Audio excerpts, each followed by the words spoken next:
Hello, this is Gray MacKenzie, and before we get started with today's interview, I want to quickly thank our sponsor for this episode, Text Expander. You know I'm all about standardizing processes and working efficiently. Well, Text Expander helps agency teams do both. From an efficiency perspective, Text Expander saves me personally a couple of hours worth of typing each month, and when you magnify that across our growing team, the time saving adds up. And this is the cool part that I didn't anticipate when I first started using text expansion tools 7 or 8 years ago. Text Expander keeps our messaging consistently on point with the right spelling, language, and formatting. So we've been able to eliminate a ton of simple mistakes and copy-paste mix-ups by rolling out Text Expander across the team. I've actually got a video that'll be up on our YouTube shortly with a bunch of my favorite use cases. But for now, I want you to head to textexpander.com/podcast, and you get to lock in a 20% year one discount for all Agency Journey listeners. Again, thanks to Text Expander, both for their sponsorship and the impact they've had on our team. Now, let's get to today's interview. Hey, welcome back to Agency Journey. I'm your host, Gray MacKenzie, and this week on the podcast, I've got the privilege of bringing on Galen Low, who is the co-founder of the Digital Project Manager. Galen, I actually want you wrote out some details for me to share, but I feel like sometimes people get lost when you write this or read the script on what DPM is. Can you walk through the Digital Project Manager as kind of the business model? Yeah, absolutely. Absolutely. First of all, thanks for having me on the show. I'm super excited about this. Let me tell these folks a bit about the Digital Project Manager. So what we're a knowledge sharing community, and we're geared towards helping digital professionals get skilled, get confident, and get connected so that we can elevate the value of responsible project management in a digital world. So we've been at it since 2011, and today we run a membership-based community with over 1,000 members from around the world and all different branches of digital, all types of different digital agencies, all types of private sector businesses. And it's just a place for people to get together, share tips, share knowledge, get smart together, build their confidence together. We also run a 7-week certification course called Mastering Digital Project Management, which is directed at small agencies looking to give their team some practical training in how to deliver digital projects, whether they are project managers or not. But in a nutshell, I'd say we're just all about sharing experiences. We're all about comparing tactics. We're all about helping one another solve complex challenges together. And we do that through our community, our school, but also our website. We've got also a free weekly newsletter, and we've got our own podcast, the DPM podcast. So you can learn more about us at thedpm.com, or you can check us out on Instagram at thedigitalpm. I'm trying to remember. We had Ben Aston, for any longtime listeners. We had him on the podcast maybe back in 2019, I want to say. And we talked a little bit more about DPM versus ZenPilot. Like, hey, just to kind of clear up what's the distinction between the two. We're both kind of touching project management and agencies. And we can rehash any of that if we want to. But I don't remember if you guys had DPM.com at the time. How long have you guys had DPM.com? That's a premium domain. It's a premium domain. We were watching it for years and years and years. Our regular domain is thedigitalprojectmanager.com, which sometimes rolls off the tongue, but is a pain to type. So we were watching it like a hawk, every night. Ben calls me one night. It's the middle of the night. He's like, the DPM.com became available. Should I buy it? I was like, why are you even asking me this? Right? It's absolutely 6 characters, and it's a .com, and it's us. So we snagged it, and we did the big flip over as soon as we could. And right now it redirects, but what does it became available mean? Does that mean that it just someone didn't renew it, or you could buy it in auction, or someone put it up for sale? I believe we bought it, but I don't know from whom. I don't know if it was the owners who were like, listen, we don't need this anymore, or if it was these people didn't pay their bills and now we're going to sell it to somebody else. Right. I wasn't privy to all that, but I do remember we were watching. There's a couple domains we watched like a hawk, because hindsight's always 2020 on these things, right? You register what you can. You realize you're like, I don't want the .ca. We're based in Canada, so we're like, .ca was fine at the time, but we want the .com. We just have this list of things that we're always looking at. So it came available. We also awesome. The umbrella company over this, I call it umbrella company. The parent company is a media company called Black and White Zebra, which also is a lot of letters to type. And we got bwz.com. We got bwz.com. So you want to check us out and some of the other businesses we run, all the other communities we run, and the other areas where we share knowledge. bwz.com, which was even more premium. That's 3 characters and a .com. Oh, that's awesome. Good for you guys. Well, surprisingly, I brought you on not to talk about domain registration, but to dig into what people can and should expect from a senior PM, and kind of what, there's a whole conversation around what do PMs do, what makes somebody a senior PM, what are the things that you should look for. You outlined, I think you called it 6 characteristics to find a unicorn. Why don't we start the conversation there and dig into what does this person look, what are the characteristics that we're looking for? And then I'd love to dig into some of the other components of what's the context for this. Like some of you are thinking about it is a little bit different than other conversations that I've had. Awesome. Now I'm stressed. But let me lay out the teaser. So let me talk about the 6 characteristics. So when you're looking for a senior project manager, these are the 6 characteristics that are my must-haves, and they are as follows, and we'll dig in. But the first one is a business mindset. The second one is the ability to present and tell a story. The third one is a proven willingness to learn. And the fourth one is just empathy, just being a compassionate, human-centered person. The fifth is humility and self-awareness. And the last one, which I think will be the juiciest, is paranoia. Okay, so that obvious question there. You dropped the teaser. Paranoia sounds, you're going through it like, willing to learn, ability to talk or present, empathy, humility, self-awareness, all sounds normal. Paranoia does not make any sense with that list at first glance. Walk us through why paranoia made the cut. Paranoia is the balancer. It's the one that you will never find on a resume. I haven't seen one where it's like, you know what? I'm great with people and I'm paranoid as heck. I've never seen it on a resume, but it's the balancer. It sits along with humility. And I think a lot of people understand that. They're like, okay, humility as in not egotistical, not throwing other people under the bus, but, kind of being self-aware and understanding that they are infallible. Paranoia is that understanding that things go wrong, things will go wrong, and the impact of those things going wrong could be catastrophic. Anything could be catastrophic. Walking to school could be catastrophic, like taking the bus could be catastrophic. Getting on a plane could be catastrophic.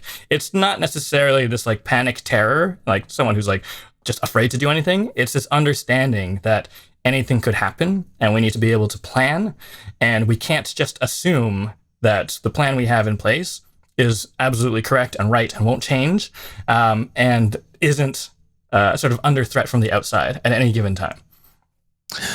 I mean, this all begs the question of like, how do we interview to find it? But before, let's kind of back up a little bit here. What should people understand if we set the stage for kind of like what a senior PM even is, or the value of project management? Like, what do people get wrong about understanding the value of great project managers?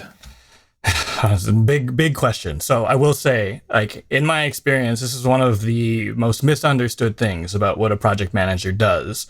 And I think it's because, frankly, I don't think a lot of people have a lot of experience with a great project manager. Like, people just haven't seen it sometimes. And I mean, sorry, project managers, but not every project manager is a good project manager. And definitely not every project manager is ready to be a senior project manager. And then the other thing is, like, I think PMs, I'm speaking as all PMs, but sometimes we speak our own language, and sometimes people see things happening, but it's like kind of this invisible value. They understand it's good, but they aren't able to kind of pick it apart. So they don't recognize it when it's right in front of them. You hear things, right? It's like, oh yeah, that PM is great. They get it. People like them. They're delivering great things. But it's really like this, like, it seems like this game of chance of like, are you going to get a good PM or not? Versus something that you can like actually kind of like wrap your hands around and harness. So here's my take, because I know your listeners are a lot of them are agency owners or like operators, and I do see this a lot, this sort of hope but also misunderstanding around project management. And I think it's because, here's my theory, my hypothesis is that project management, as your agency grows, is a little bit out of necessity. You know what I mean? It's like a lot of the owner operators and entrepreneurs that I know, they started by delivering their own projects, right? Like, they were the one delivering the projects, they were the one selling it through. And at a certain point, their business scaled and they had to get an extra set of hands to deliver that work. And I think, as much as everybody is sort of appreciative of that so that they can scale and focus on other areas of the business, I feel like it's still this unspoken thing where that first project manager is measured in two ways. One, it's like, listen, did you do it the way I would have done it? And usually the answer is no. And then the other one is, did it get done? And was it a disaster? And if the answer is no, then somewhere in between is fine. But I think then you kind of like keep growing and you fast forward and suddenly you've got a team of PMs who kind of got hired to do the thing that like meets expectations, right? It's like, please deliver stuff smartly and don't have too much things go wrong, please. But aren't really brought in as like strategic leaders and aren't really sort of valued as that. And I hear it all the time from project managers, by the way. They're like, I think people see me as an administrator, or like I'm the one who stays organized, right? I've got all the spreadsheets, but like I can do more. I can be more strategic, but they're not letting me. And that's the other side of the conversation. And now, don't get me wrong, everyone who says that is not the right person to become a senior project manager or to run a business. But that's the tension. I think the tension is that as an agency grows, project managers are like become this sort of like necessity. It's a cog in a wheel. Like things need to get done. It's simple, right? Scope, schedule, budget, and it just needs to get handled. And I think the really big shock that I see happen is when you get to that point in your agency growth and you've got a team of project managers. You've grown beyond you delivering the work. You've grown beyond one project manager. You have multiple. But then at some point you're like, listen, I need to like ramp it up on complexity. I need to get the bigger clients, let's hit up the bigger fish. I'm going to hire a senior PM. And then I see a lot of folks, they crack open whatever the job board is and they're looking at the salary expectation and they're like, pardon me, what? Because it's usually that moment where it goes from, probably a 5-figure number to a 6-figure number, or maybe a 6-figure number to a much bigger 6-figure number. And just that, like, it's this palpable shock that I see from people going, what do you mean? Because this person just like delivers work, right? And I think that is the overall misunderstanding there. The tension is that an agency sometimes grows in a direction where you have helping hands more than you have like partners. And I think my overall thesis here is just that, listen, a good senior project manager is going to be a partner in crime in your business. And that's what you should be looking for. So what is, we commonly get, especially earlier stage agencies, the question around like, do I need a project manager? Can my account managers just do project management as a piece of it? Which, we could go into cases where that makes sense and cases where that doesn't make sense. Either way, you're paying for project management. It's just whether it's bundled into a separate salary that you feel better about or its own salary that you have to get comfortable with at some point. Mm-hmm. How do you kind of make the case, or what should for someone to be worth those dollars that you're talking about? Like, what are the things that they should be doing? What does that role look like? Well, I think what the role looks like is this, and these are things that I don't know if you always see these in a job description, which I think is why this gets tricky. But I would expect someone in that role to be like inspiring and motivating a team. I would expect them to be like developing new ways of working, like just reading the tea leaves and going, this is the right way to do things, or we need to pivot. We need to innovate the way we deliver work. They should be someone who's driving client retention. So I love that you brought up account managers, and I want to circle back to that as well. And I think you should be able to expect this person to grow the business. And what I mean is like net new business, involved in new business development, pitching, shaping. It should be something where they are kind of a business partner with a delivery angle. I don't know if I answered your question though. What is that? So the last piece is probably the most unusual one. That's a different take, which is why I wanted to have this conversation. What does that look like in practice? Well, I'm speaking with a bit of bias in terms of my background. So I was always a bit of a hybrid account manager, project manager, and business development person because I worked at a lot of sort of boutique agencies and we wore just a lot of hats. But I think the significance is that I see a lot of agencies sell through business, and the stories I hear are that it kind of got sold through without consultation about how viable, feasible, like how like deliverable it actually is. And then the stories I hear on one side, it's like the project managers that say, I just inherited the scope. The account management team sold this through. The sales team sold this through. They didn't ask us. It can't be done. And their job is to like course correct and disappoint clients along the way. And it's a really tough spot to begin with. And where I worked, like in various agencies, our philosophy was like, well, let's scope it so that we know, because we were small enough that the risk was so high that if we got it wrong, we're going after like bigger business. And if we get it wrong, it's a lot more expensive than just saying, listen, can you just, and I mean, for me, it was like, can we just spend the evening like scoping this out and going like, what would we do? Like, how long would these things take? How much would these things cost? Like, what could go wrong? And then like, crafting that into like a proposal. So a lot of the times that just happened organically. The consultation was, hey, you one of two PMs, could you help shape this deal? Here's what the requirements are. We got this RFP. Like, what do you make of it? And just being at the table there really helped us then pitch something that seemed real. So, I mean, I think anyone on the other side of the table would tell you, you can smell the BS from across the room when it's just a story that somebody cooked up and is trying to sell you versus, listen, we did a deep thought on how we would deliver this. And that's part of the value that we're delivering because we know how to deliver it. We've thought through it. We've thought through what can go wrong. And the person who's probably going to be delivering it or at least involved in delivering it is right here. You can talk to them. And I think that was part of the mantra in terms of how the PM can be involved with work. And yes, it was an investment because guess what? Every minute that I spent doing business development, I didn't have my hand on a project. And so we had to sort of weigh that cost in every organization that I ran. But really, it came down to the fact that it's de-risking the things that we're selling, and it's actually quite worth it. And then when you get to the point where you win it, because if you get good at pitching, then your success rate is going to be pretty high. You already have the stuff to like start delivering that. You've already had the thought. You've already got people on board. You've already built consensus. So that was it's one of those things that I do see it on job descriptions, but very vaguely, right? It's like, oh, we would like this person to be involved in, new business development, but it's not always very clear. And I think that I'll circle back on that when we go through the 6 things, but sometimes it's about that storytelling gear. Not that you need to have a salesperson or hire a salesperson that is also a PM, but that they can spin a yarn that's going to be compelling in a sales context. Right. So whether it's a paid or unpaid kind of scoping situation, and I think there's strong arguments in a lot of these cases for that to be paid, but I realize there's agencies, there's people who are listening where that's still happening unpaid. You're advocating for getting the project management team directly involved in that, not leaving it just on your new business team or account management team to go scope and then hand it over afterwards.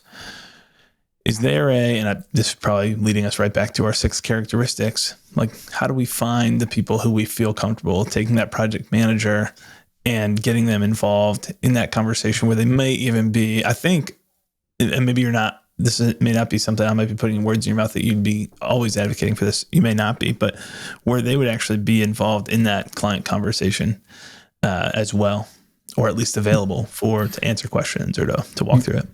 Yeah, I mean, I'm glad you mentioned both things. A, paid versus unpaid scoping, which I would say, just to get something sold through, there's like some level of commitment that needs to be shaped. So it might not be the full deck of cards. It might not be this full, like, we've planned everything to the T, fixed price, waterfall engagement, but at least having that person at the table. And I think the other thing that you had said, which is that I think the value of a client-facing project manager cannot be understated. And I think I'll get into it, but it's because there's a couple of models going on here, right? So on the one hand, a listener might be going, well, listen, just get my project manager to train my sales team so that they have some parameters and guidelines and aren't selling through things recklessly. Fine. But what I'd say is that the people doing the work day over day are learning new things and have new things to say about it.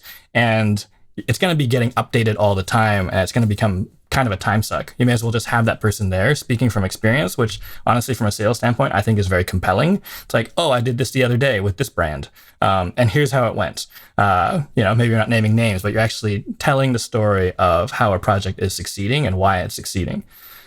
And then I think there's another model where it's kind of the opposite. You mentioned it earlier, right? Where it's like, okay, I might not be at that size yet. I might not even be at that size where I think I need a PM.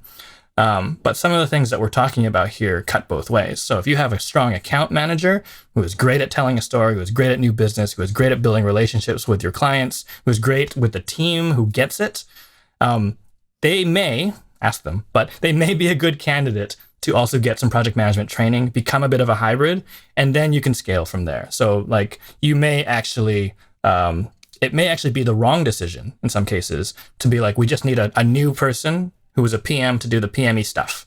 When you have somebody who's great and is interested and can kind of be both for a while, and then you just have to measure and understand what that point is in your agency growth, where it needs to be not one person.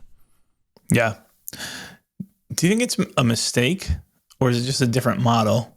The agencies who take a project manager to basically come in and just make sure that stuff gets out the door on time, they'll never be client facing. And they're kind of intentionally building a relatively marginalized role of, not that they don't value it at all, but hey, your job is just to make sure that stuff goes smoothly, gets out the door on time, and meets whatever our quality criteria are. And honestly, it is, in some ways it's the accepted norm. So I wouldn't say that it's a mistake. I would say that you are underutilizing a salary there. Either that person is getting paid like quite like on the lower end of the scale, and that's what their role is. But I think that needs to be clear, I think, in the job description. But then I think like there are other ways. So let's go with that. Let's be like, okay, this person is fundamentally internally facing. They're not really external, but they are managing the work. But it means a couple of other things too. It means that in some ways they're working with a team, right? This whole notion of like inspiring a team and figuring out new ways of working, like those are also ways of growing your business. So it might not be at the pitch. It might not be, glad handing with all your clients and like making new business happen. That can still be accounts and sales for sure.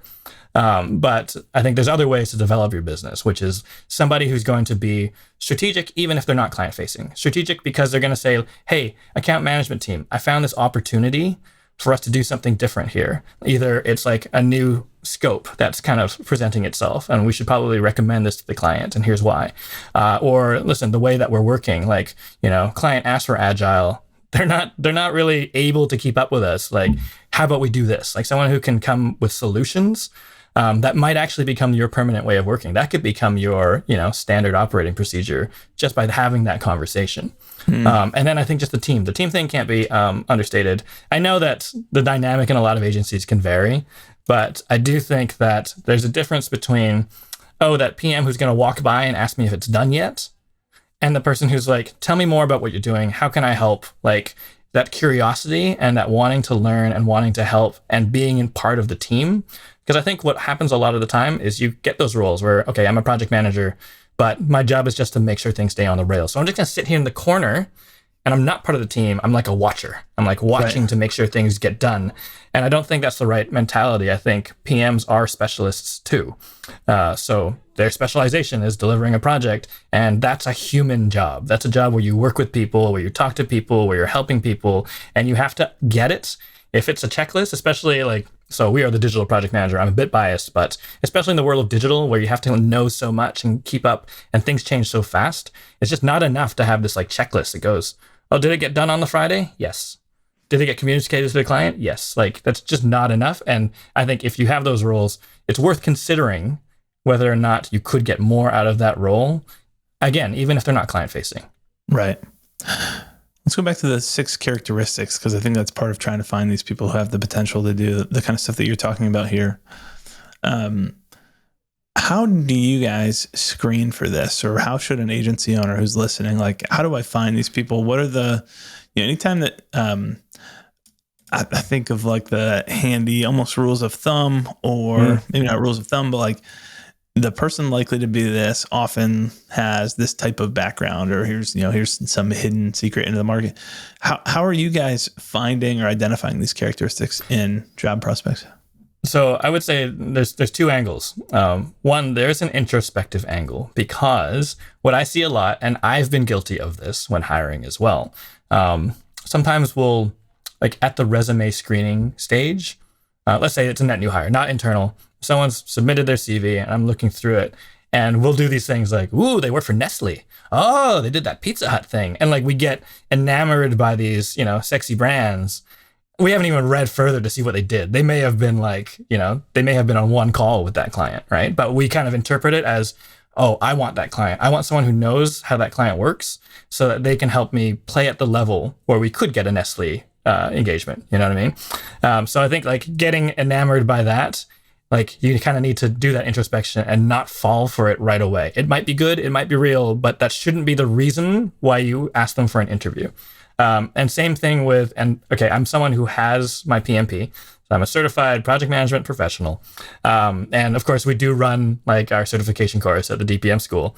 But I would also not like get taken by all those like acronyms after, and I've seen it. And I'm not saying it's a bad thing. But what I'm saying is that some folks, just because they came in and it says name, PMP, MBA, whatever else, doesn't mean that they should go right to the top of the pile. Because in my world, it doesn't prove some of these characteristics, but it might help surface them up to the top. Because whatever, if they're curious, they want to learn, they're motivated enough to like get their PMP. Like it's hard work.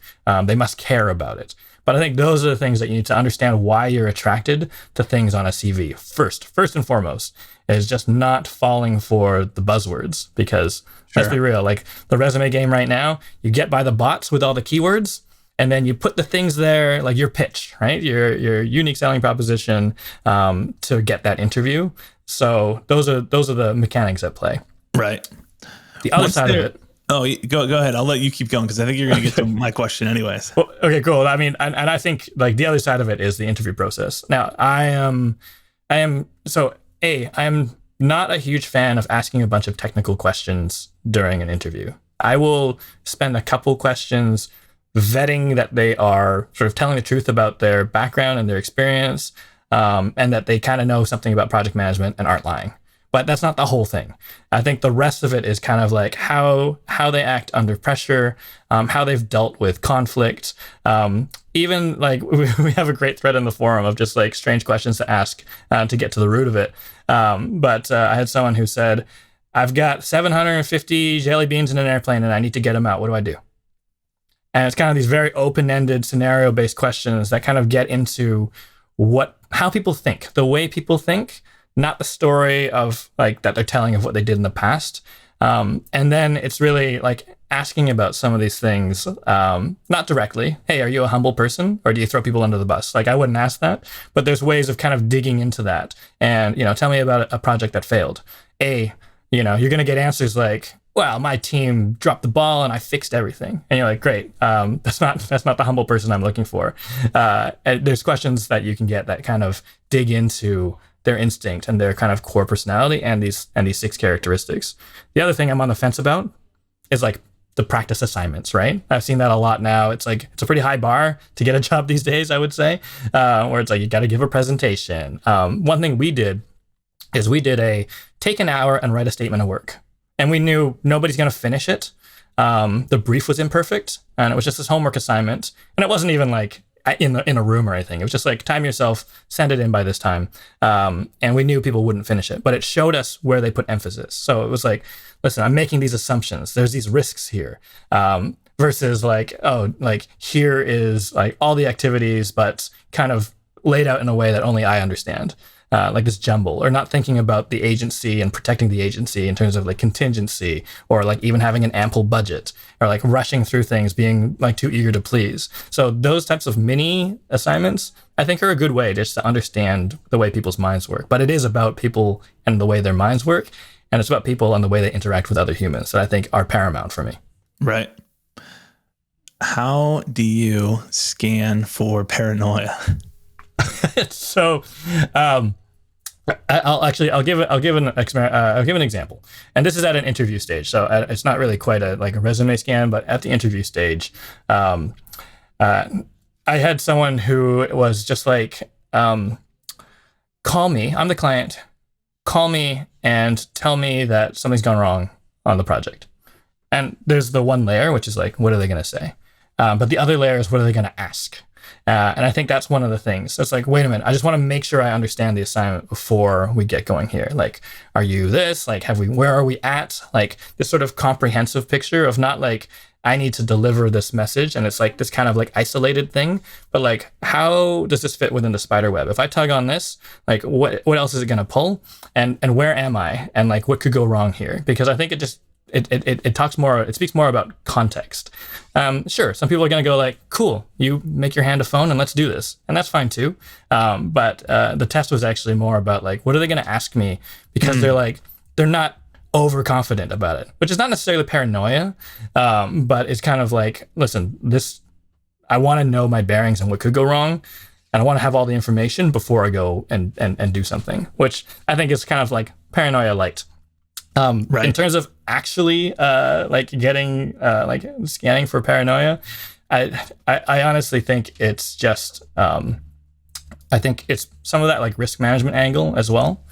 It's like, okay, well, and again, a lot of it's interview. I don't think it's something that shows up in the resume. Again, I've never had it where it's like, hey, I'm paranoid, and also, I went to high school at this place. It's not usually there, but I think it's more about this like understanding what could go wrong, and kind of having this worry. And I think that's the balancer. That's why it sits with humility for me, is knowing that, not coming with this bravado. Because I know it's an interview and like, people are going to be like trying to be super confident. But actually what I'm looking for is that people are like, I'm pretty confident, but I can't be confident about everything because lots can go wrong. Like there's lots of things that could go wrong. There's lots of things I had to think about. Like when they're like, okay, tell me a story of like the toughest like project kickoff you've ever had to run. And they'll be like, yeah, I had to worry about this. And like, are we going to have a location? Like, did I book the meeting room? Like those types of things where it's like, it's not, nothing is simple. Everything is something to kind of be some kind of concerned about, but productively. Right. Well, I think that's helpful. Even just running through some of the examples of here's some questions, here's some of the ways that we screen for it. I think it's helpful as people start to think about how we go hire our next PM or our first PM or wherever they are in their process, their first senior PM or their next senior PM. Mm-hmm. So I appreciate you being willing to run through all of that. The last question that I had for you, Galen, is some of this. So I'm going to throw it to you as like, hey, here's the paradox that it sounds like you're advocating for, and you tell me if it's a paradox or if it's not really a paradox, and maybe we are looking for those specific people. The same personality traits that go along with that paranoia and asking all the questions and being it's very process driven. Have I gone through my mental checklist of what needs to happen, my actual physical checklist of what needs to be accounted for in any situation that most great PMs, at least in my experience, share. Often it's challenging to find those same people who will do that consistently, who also have it's not necessarily creativity. I think you can still be very creative working in those constructs. But I guess the ingenuity to think of, okay, here's how we should improve process, or here's how I want to tweak the process, or kind of some of that, kind of putting puzzle pieces together in a different way than they did before. Do you see that as we're trying to thread a needle to find the right type of people who kind of share both of those skill sets? Is there any conflict there, or is that not kind of in conflict? Yeah, I mean, I would say it is often in conflict. And I don't know if I said it earlier, but my mindset, like to the owner operators out there, the entrepreneurs, the people who built their agency, even if it wasn't, even if you're not the founder, but you were one of those founding partners that built it up, the senior PM that you want to hire, maybe not your first PM, but that senior PM, when you get to that stage, you're looking for younger you. Because I think what you're saying there, and again, this is like maybe not the majority of the people in the talent pool, but if you're looking for a younger you probably are that person who was a little paranoid, building a business. What happens if you hire your first 3 employees and you're like, I have payroll, and like anything I do will impact their livelihood, and anything will impact like these client relationships that we've like are foundational to the business. Like it's almost like understanding the gravity of what might happen and what that impact is.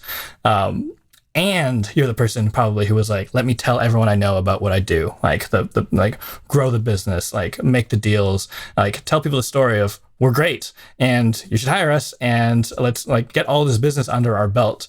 So I would say first and foremost, you might be looking for yourself in that regard. And I think that's where it's like not in conflict, but I also don't think it's the norm.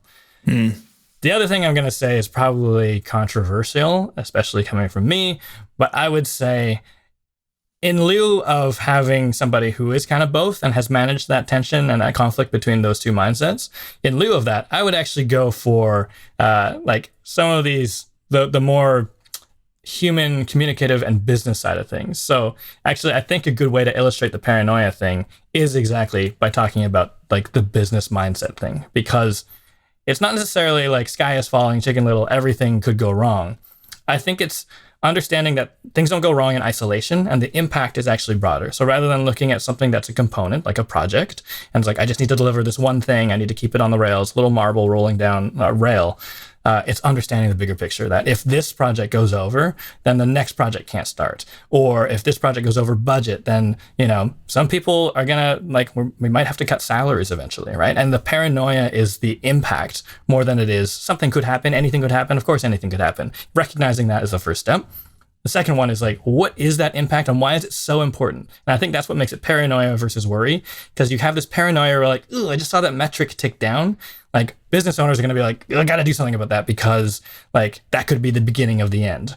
And it's just a mindset that keeps businesses competitive.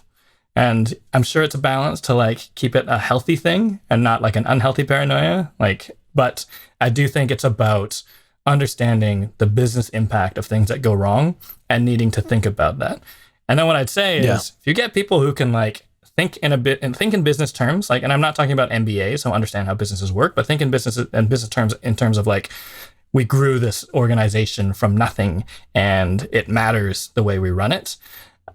And then you get someone who can like present and tell a story and spin a yarn, you know, not necessarily like, you know, the best Dragon's Den, Shark Tank pitcher in the world, but someone who can like, who communicates in stories and human ways that are relatable and have a willingness to learn. So those are my top three: business mindset, ability to present and tell a story, and a willingness to learn. You can kind of get the other things too, because I think if you want to, not saying that a process mindset is easy to train, but in my experience, it's a lot easier to train that direction than to go the other direction, which is like if somebody just has low emotional intelligence or just isn't somebody who like communicates stories in relatable ways, who just don't get the business. I think those are harder things to train versus going the other way where you have someone. And that's why, coming back to that account manager example, right? Where honestly, I have a lot of account managers come through DPM school because they're like, well, listen, we are becoming a hybrid, and or someone has recognized that I've got the skills that if I just add project management into that, I will become the senior project manager that is like growing the business instead of an account manager that's, you know, maybe like in isolation managing a couple of accounts, but still like at odds or like in this tension with the sort of delivery side of things. Right. That makes sense. Well, we dug into a lot here. I think just walking through what makes some of the characteristics here of great PMs is helpful, and even just that, finding that balance, really putting the emphasis on their business acumen every bit as much as the project management experience is helpful. So I appreciate making time to come in and teach us here, Galen. Thanks for joining. Is there any place we should point people? I know you mentioned most of the links here at the very beginning, but anywhere else that we had to point people? Yeah, let me make this really specific, actually, because I think it's relevant. So if you're running an agency where you've got great account managers and you're thinking about that next step with project management, check out our training offerings. Head over to thedpm.com. We've got our Mastering Digital Project Management course. And I should say that it's not necessarily just for project managers. It is, but it's also a great way to get somebody else on your team who is not a project manager sensible to the art of project management so that they can use that in their job to just deliver more value and make a bigger impact on the business and kind of understand the mechanics of how projects are delivered and why it's important. So I think it's a really good opportunity for those folks to get trained in. And also, if you hired somebody and you're like, listen, I hired the senior PM who kind of like, you know, has PM background, but doesn't feel like they ever got any formal training, that's a good opportunity as well. So if you've hired for that business mindset and you've hired for that sort of communication mindset, and they're like, cool, I'm not really like that process driven, I don't know all the ins and outs of like writing a statement of work, like it's a great course for that as well. So head over to thedpm.com, and if you're just interested in the way we think and this model in our community, then follow us on Instagram at the Digital PM. We've got a lot of fun stuff going on most of the time. Cool. We'll wrap up there. Thanks, Galen. Awesome. Thanks.